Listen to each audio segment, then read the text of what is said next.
watching HeadRoom's coverage of CanJam 2010 at Rocky Mountain Audio Fest, live here on headphone.com. That's sweet. All right, Drew, tell us a little bit about Moon Audio and what your mission is all about.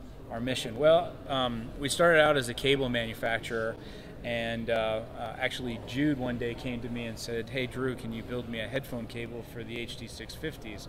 And that's sort of where all the madness started. And from there, people started asking me for recommendations on not only the cables, but the headphones to go with them and the equipment. So we branched from being just a manufacturer to also selling headphone amps and headphones.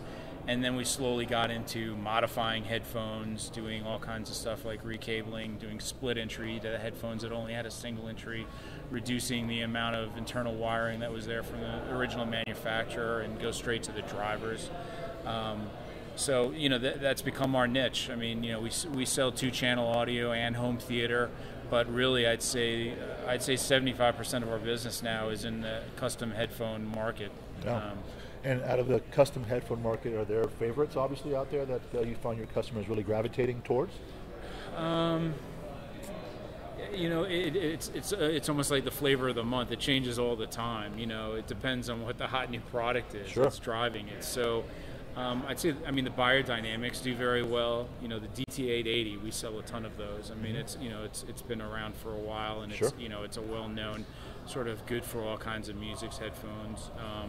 You know, some of the Grados, obviously, you know, the RS1's been around forever. It's still a great reference headphone that we sell a lot of. HD 650s.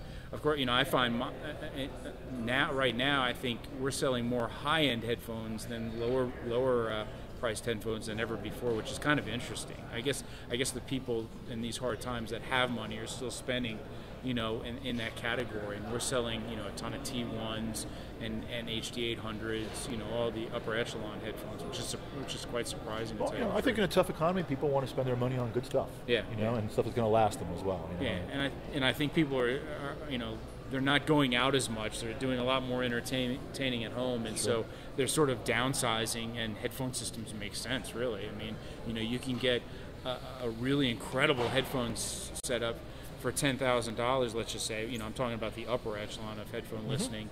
Whereas with $10,000, you couldn't come near that with a 2-channel speaker setup for $10,000. It just isn't going to happen. That'd just be the speakers, likely.